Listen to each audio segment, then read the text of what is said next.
আসসালামু আলাইকুম, আশা করি ভালো আছেন। তো আজকের ভিডিও টপিক হচ্ছে যে আপনাদের ভিডিও কিভাবে আপনারা গ্রো করাবেন, অর্থাৎ আপনি একজন নতুন ইউটিউবার। আপনি চাচ্ছেন যে আপনার যে ভিডিওগুলো আছে সেগুলো আপনারা কিভাবে তাড়াতাড়ি গ্রো করাবেন এবং কিভাবে আপনার চ্যানেলটাকে খুব অল্প দিনে সহজে বড় করবেন। তো এই যে আপনার চ্যানেলটাকে আপনি বড় করতে চাচ্ছেন কিন্তু বা আপনার যে ভিডিওটা সেটাকে গ্রো করতে চাচ্ছেন, তার জন্য আপনাদেরকে কয়েকটা বিষয় মেনে নিতে হবে।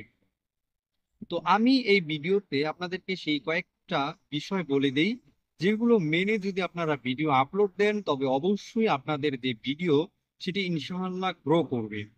তো প্রথম যে কথাটা হচ্ছে সেটা হচ্ছে অবশ্যই আপনি যে ভিডিওটা আপলোড দিবেন সেই ভিডিওটা আপলোড দেওয়ার ক্ষেত্রে আপনাদেরকে টাইম মেনটেন করতে হবে।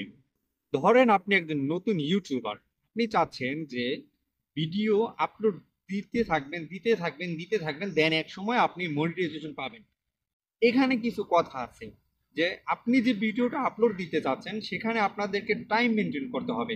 ধরেন আপনি ভিডিও আপলোড দিচ্ছেন দৈনিক, কিন্তু আপনি কোনো টাইম মেনটেন করতেছেন না, অর্থাৎ সকাল 6টায় ভিডিও আপলোড দিচ্ছেন, আবার পরের দিন যে আপনার মন চাচ্ছে যে আপনি সকাল 10টায় আপলোড দিচ্ছেন, পরের দিন মন চাচ্ছে আপনি সকাল 11টায় আপলোড দিচ্ছেন। এইটা হচ্ছে টাইম মেনটেনের মধ্যে পড়ে না। আপনার টাইম মেনটেনটা হচ্ছে যে আপনি প্রতিদিন প্রায় এক টাইমে আপনি ভিডিও আপলোড দিবেন। ধরেন আজকে বিকালে আপলোড দিচ্ছেন, দেন কালকে বিকালেই আপলোড দিবেন, আগে কিংবা পরে দেওয়ার চেষ্টা করবেন না। এটা হচ্ছে টাইম মেনটেন।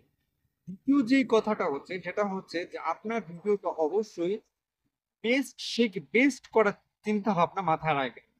আমি কোনটার কথা বলতেছি বেস্ট বলতে? আমি বলতেছি যে অন্য কারো ইউটিউবের ভিডিও থেকে বেস্ট না। আপনি আপনার নিজস্ব যে ভিডিওগুলো, আপনি ধরেন পূর্বে একটা ভিডিও করছেন, দেন ওই ভিডিও থেকে আরেকটু ভালো করার চেষ্টা করবেন, আবার ওটা থেকে আর একটু ভালো করার চেষ্টা করবেন। এভাবেই আপনি সামনের দিকে এগিয়ে যাবেন। তাহলেই আপনার যে ভিডিওটা সেটা মানুষ পছন্দ করবে, আপনার চ্যানেল গ্রো হবে। আরেকটা বিষয় হচ্ছে আপনার চ্যানেলে যত বেশি ভিডিও হবে তত বেশি ইমপ্রেশন হবে। অর্থাৎ আপনি যদি দৈনিক একটা করে ভিডিও আপলোড দিতে পারেন, তাহলে দিন শেষে দেখতে পারবেন, অর্থাৎ মাস গেলে কিংবা আহ, বেশ কিছু সপ্তাহ পরে দেখতে পারবেন যে আপনার যেই চ্যানেলের ইমপ্রেশন সেটা অনেক হাই হয়ে গেছে। তো আপনাদের আমি একেবারে সহজ করে বলি এই ভিডিওতে, তিনটা বিষয় মাথায় রাখতে হবে। এক নম্বর হচ্ছে টাইম মেনটেন, দুই নম্বর হচ্ছে আপনাদের ভিডিও কোয়ালিটি, আর তিন নম্বর হচ্ছে রেগুলার ভিডিও আপলোড। এই তিনটা বিষয় যদি আপনি খেয়াল করেন, তাহলে আপনার যে নতুন ইউটিউব চ্যানেল, ইনশাআল্লাহ আপনি খুব অল্প দিনেই আপনি সফলতার দ্বার প্রান্তে পৌঁছে যাবেন। যখন সফলতা তাড়াতাড়ি পৌঁছে যাবে, তখন হয়তো আপনি খুব সহজেই নিজে থেকে বুঝতে পারবেন যে কিভাবে ভিডিও আপলোড দিলে কিংবা কোন সময়ে দিলে কিংবা কিভাবে এডিটিং করলে আপনার ভিডিওটা খুব সহজেই গ্রো করবে। তো আশা করি আমি যে জিনিসটা আপনাদেরকে বোঝাতে চেয়েছি আপনারা বুঝেছেন। তো ভালো থাকবেন, ধন্যবাদ। আসসালামু আলাইকুম।